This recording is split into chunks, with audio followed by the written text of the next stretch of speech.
That one's going. And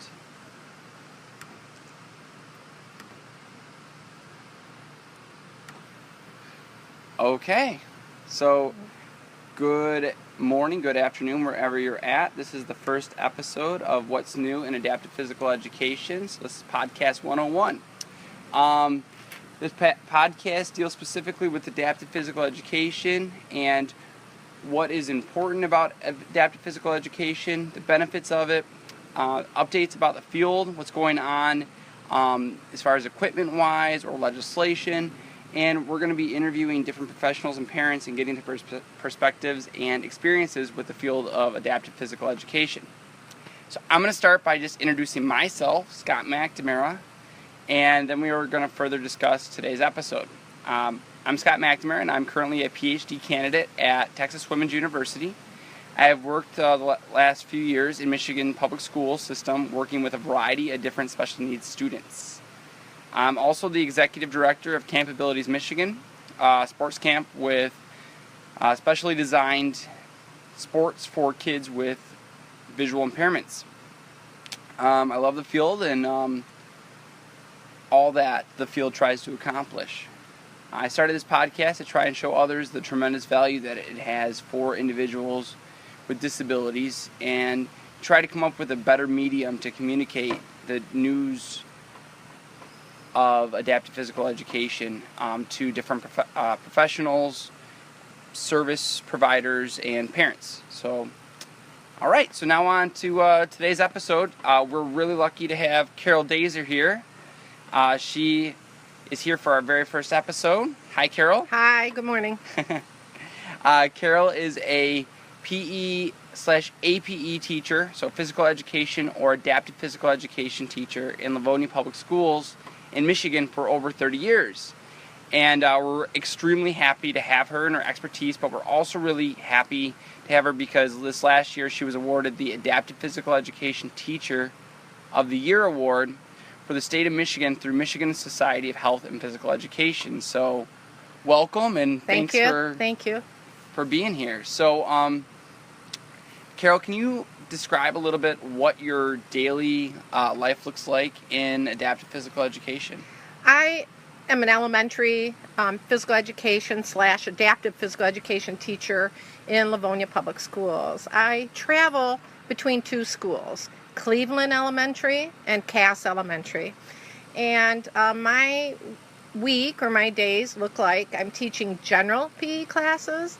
And at my one school at Cass Elementary, I do adaptive physical education for our center program there, which houses special education students, and they have different disabilities. ASD, we have cognitively impaired, we have emotionally impaired, all housed in this center program, and it's kindergarten through 4th grade. And I travel between two schools and provide physical education and adaptive PE for those grades. Now, in my general PE classes, I do have students with disabilities that I adapt for. I have students with cerebral palsy. I have one student with a degenerative brain disease. Unfortunately, it is terminal, but it affects his balance, everything. So I work with him. Mm-hmm. So we'll go kind of maybe on to that student that has a degenerative brain disease. Is that impacting him physically as well? Oh yes. Okay. He's very ataxic. His balance is very bad, and it gets worse. Okay. We see him getting worse. He has a walker right now. He has a parapro that is with him.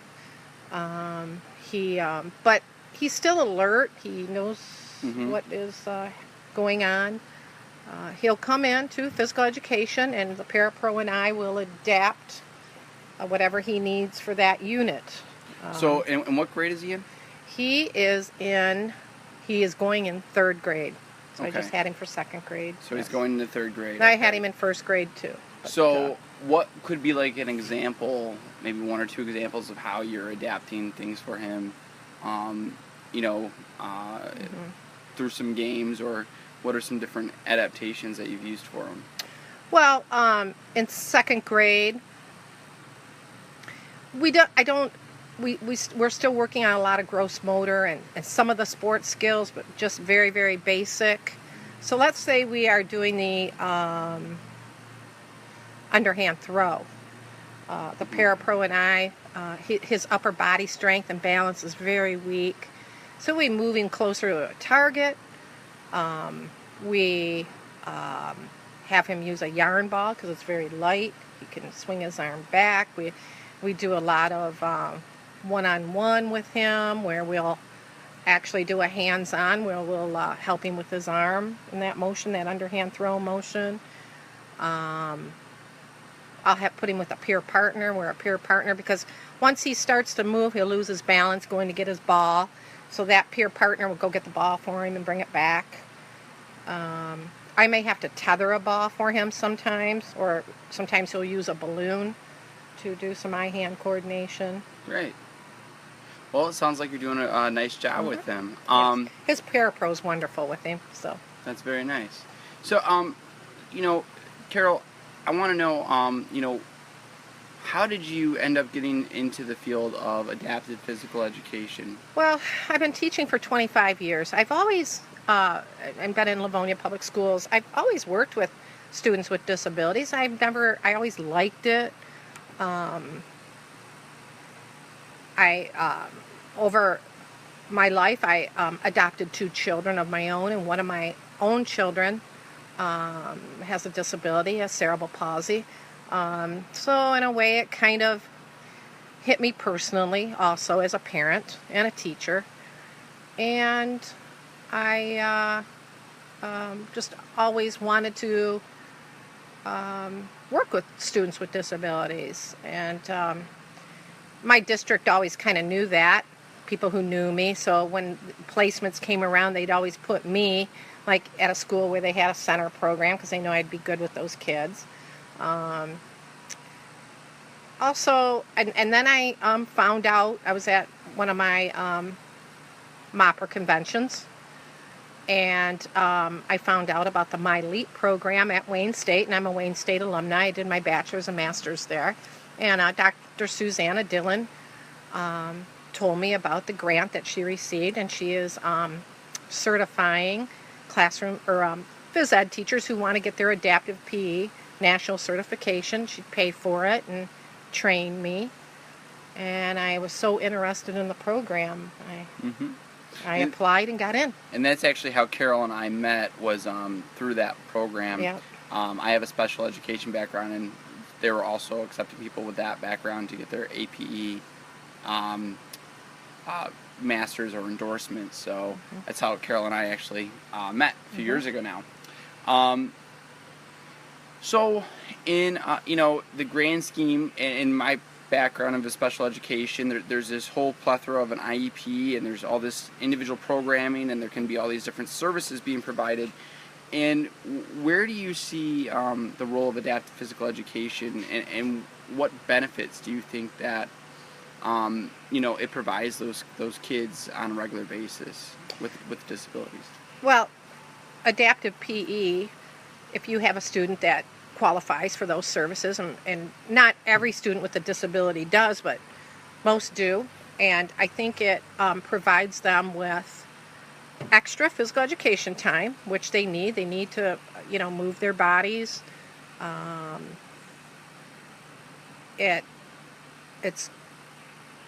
If we can get students to move and to be healthy, especially our students with disabilities, it helps their self-esteem. It gives them a social outlet. It gets them, when they get older, to participate in Special Olympic events, to even go to a health center like Lifetime Fitness and know how to sign in and how to work on certain machines and keep themselves healthy. Our students with physical impairments, it's great for them. It makes their disabilities better, and it makes them, I don't know what I'm trying to say, stronger. Okay. Hmm. So, when my own experiences talking to a ton of people in the field, the two things that I am always hearing is that they're not usually at the table for the IEP process. And then I hear a lot that they don't always get the respect that or recognition they think they deserve from other staff members that are working with the kids. And that sometimes that the adaptive physical education teachers sometimes push to the side a little bit on, the programming for that student. So I just kind of wanted to, pick your brain for a second and ask you, maybe first off, what is your experience with working with kids in the IEP process?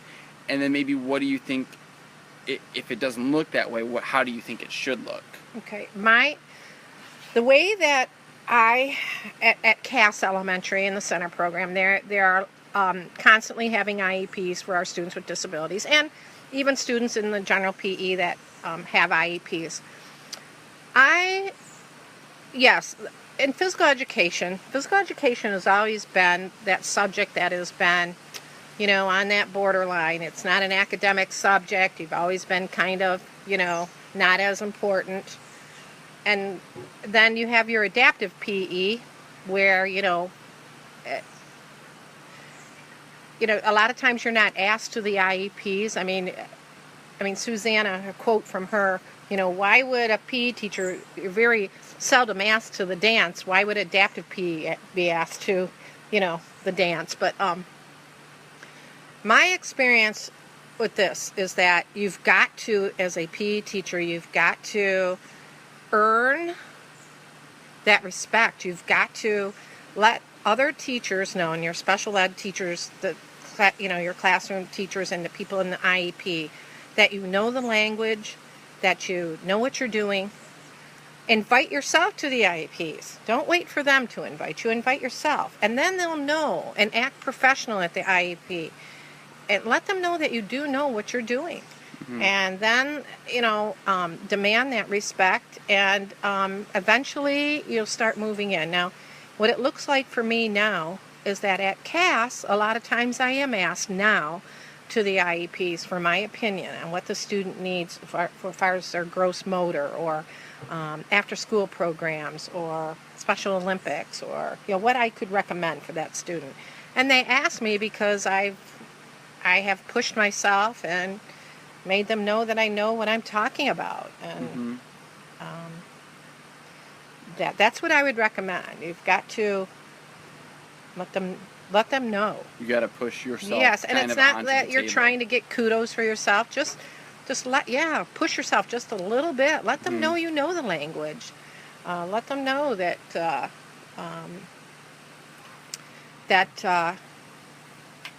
that you are a professional, and that adaptive PE is important, and this is why. And tell them why. Well, be prepared. That Don't just go in and. That brings me to my next question about working with other staff that I kind of brought up before about working with special ed staff, or maybe just other teachers or other PE teachers, other APE teachers. And in PE, a lot of times it's very natural for us to be isolated sometimes, because we have, we're usually the only one in the school, especially at elementary level. Absolutely. And so it's easy to get isolated. But, especially when you're working with kids with special needs, and they have this wide variety of services, that they have for them, it's, so important for us to be working with them, and working with the staff to know who's doing what.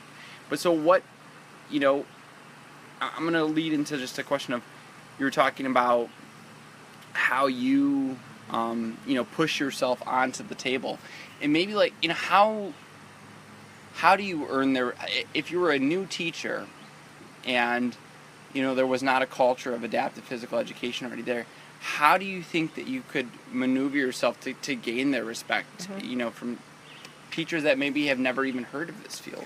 That's right. And what I have done is I've gone in, and the center teachers, the teachers who teach the special ed students, and even our general ed teachers, if they have a student in their class that I feel needs extra work, I will make it a point to go to them and say, I have a little bit of concern about so-and-so in your room. Here's an example of a kindergarten student I had last year.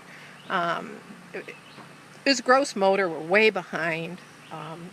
Weren't quite sure. I was thinking it was a visual problem. I wasn't sure, but I went to that kindergarten teacher and I said, I do have my concerns. She goes, I do too. And we both worked together. And I said, well, I'll tell you what. Let me give you a few pieces of equipment, and if your parapro can work with him a little bit, here's some suggestions that you can do with him, and I'll work with him too. Let them know you care about that student. You have noticed that there's a problem. And another example is that this year I received a grant to buy trikes. I got 10 trikes for kids. And they're not just for the center kids at Cass, and they're very good for motor planning, and it gets kids with physical disabilities to be able to move. It gets our kids riding them, getting their heart rates up. It's just a lot of fun.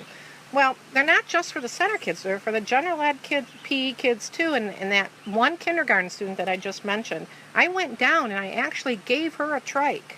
I said, keep this in your room, Mrs. Stromberg, because, I think that Tyler could use this for his balance, for his gross motor, for everything. And she was just so happy that, that she got to keep a trike in her room for him. So just take that little extra time. No, definitely. And I think that they really do appreciate it. I love that idea of kind of giving them some piece of equipment they can use in their classroom as well to kind of Absolutely. take that step to kind of communicate with them. That's a really good idea.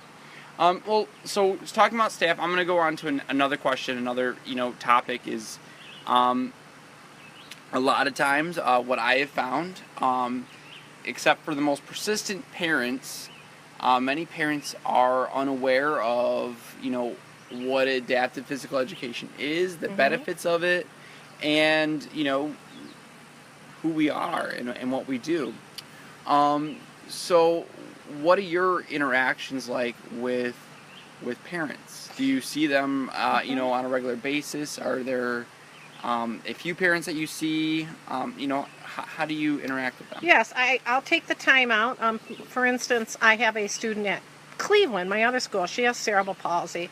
I have let her parents know that, about the victory games up at Michigan State, that she would be great. She's got this personality, boy. And I think she would be great to go up there. They were so happy, and I gave them the information.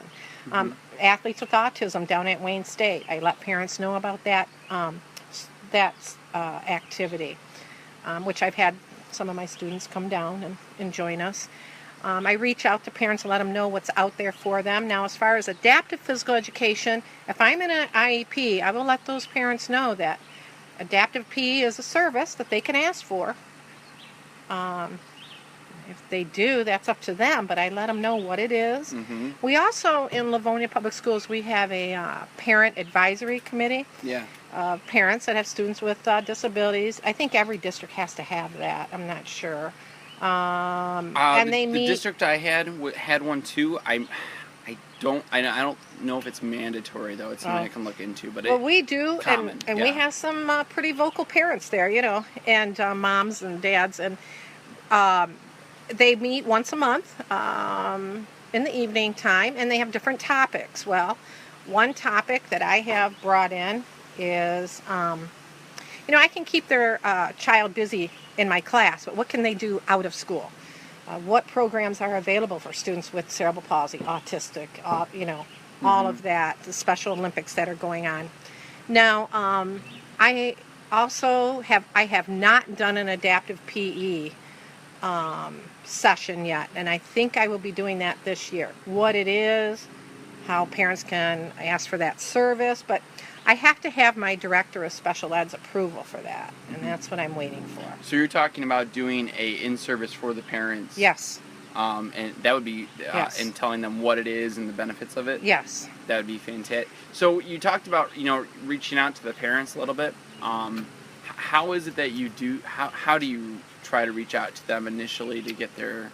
By email. I mean, mostly today we have all parents' emails. I'll email them. This is Carol Dazer, phys ed teacher at your school. I just want to let you know I enjoy having, your student, and I want to let you know this would be available for them. And they're very nice, very appreciative.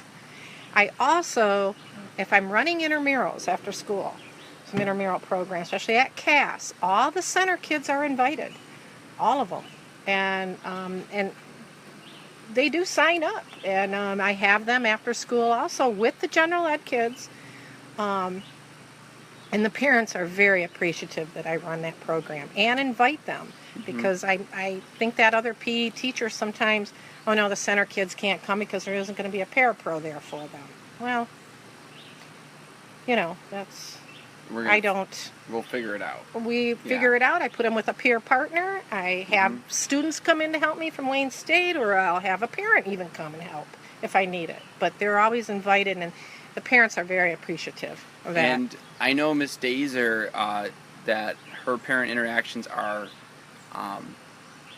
very strong, because she's a director as well on our board for Camp Abilities Michigan, and she had a fundraiser a spaghetti fundraiser for one of her at one of her schools, and invited her families and parents, and the turnout was magnificent, and everyone knew who Miss Dazer was. It was there. fun, wasn't it? It was great, Yeah, but my parents all came out the for the kids spaghetti knew who dinner. she was. Yeah. All the parents knew who she was, and and They you could enjoyed tell it. that they have interactions with her quite often.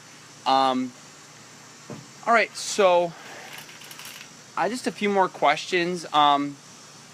So, what is your favorite part of your job? What is your, if you had to narrow it down to one thing that you love about your job, what would that be? I like the kids. Yeah. I mean, I think, I do like the kids. I like laughing with them. I like watching them, get a skill, and they feel so good about themselves once they master something. They really feel good.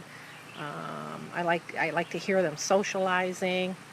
I like the kids. I really like the kids. Even the my special ed kids. They're a lot of fun. When I get back here in August, the center kids over at Castle all run up and hug me, and I really enjoy that. I enjoy it.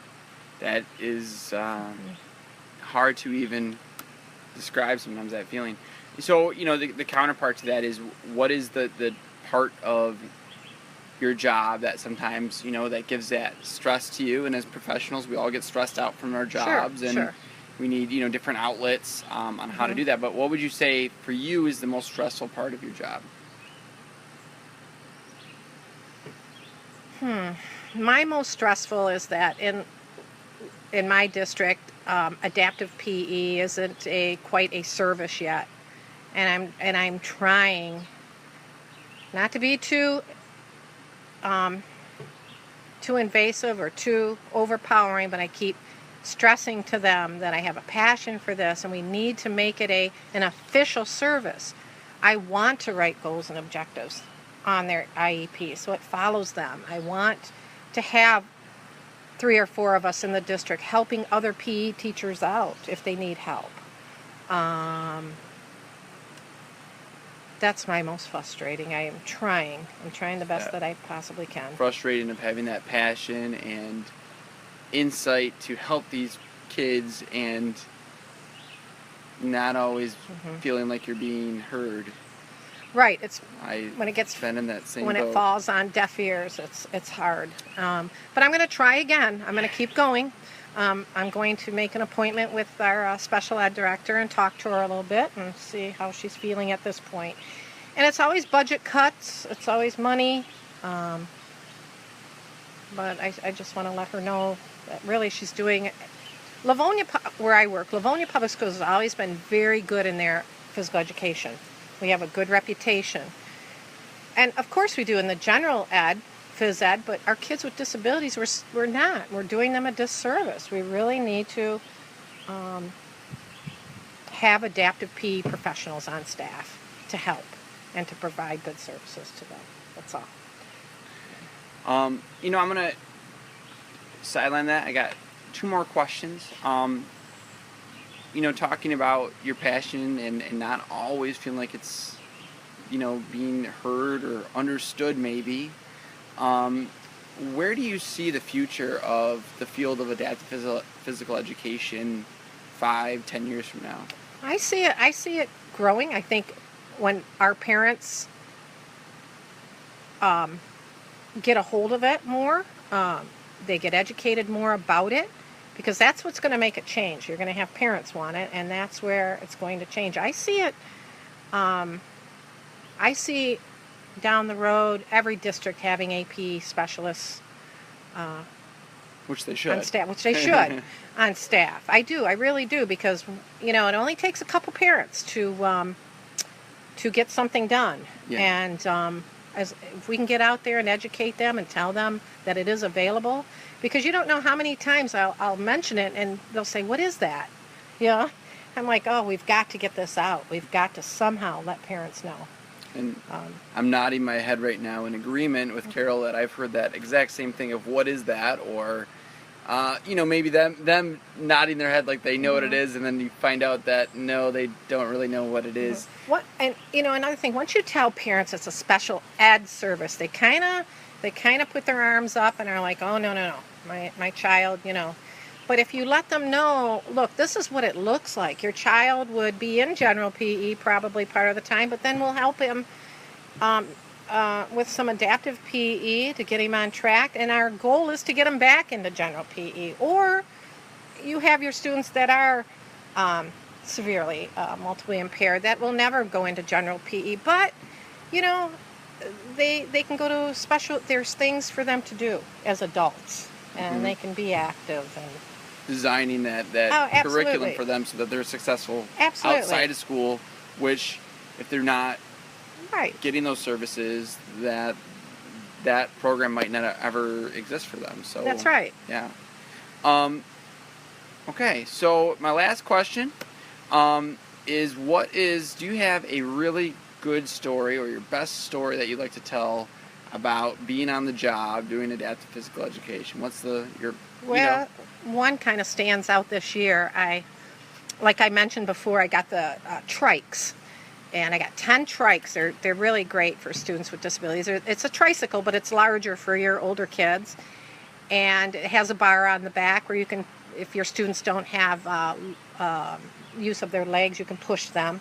I mean, they just feel so free and so fun on those bikes, those trikes. Well, I have one student, he was quite overweight in the center program, and he'd come in and lay on the gym floor, and it'd take everything we had, the parapro and me, to get him to get up and to do something. But once the trikes came in, we were able, because all kids want to try and ride a bike. It's something different in PE. It's something, I got him on the trike, and I think that, and I have pictures of him smiling and riding. I think that's the only time he would get his heart rate up. And I thought, I got him up and I got him moving. I feel so good, and he feels good. And then Mom was asking, can I get him a trike, one of those for this summer? So I gave her the information where she can get one, and so I really felt good about that. Great. Yep. Well, Carol, thank you so much for being a part of the first episode. I really enjoyed talking to you. I think that it went pretty well, so I'm pretty happy. Carol and I are actually at her house right now. We're in her backyard, so if you hear any background chirping it's a beautiful summer day in her beautiful yard. It's beautifully landscaped, and probably going to enjoy the day now. And if part of this podcast is what Carol was talking about before too, about wanting the field to expand and making that dialogue with the parents. So the purpose for this podcast is to inform professionals about things that are happening in our field, but also to reach out to those parents. So if anybody has any interest or questions about what we do, or any topics that we might be able to cover, please contact me. My email will be on the website, but it's also for you right now. It's scmcnamara23@gmail.com, and you can email me with any questions, and we might cover some of those things on the podcast. So Thank you, Carol. Yep. Thank you, Scott, and good luck getting your PhD. We're so proud of you. Yeah, thank you. All right. Have a great day, everyone. I thought it was pretty cool. Okay, Scott, I think it was good.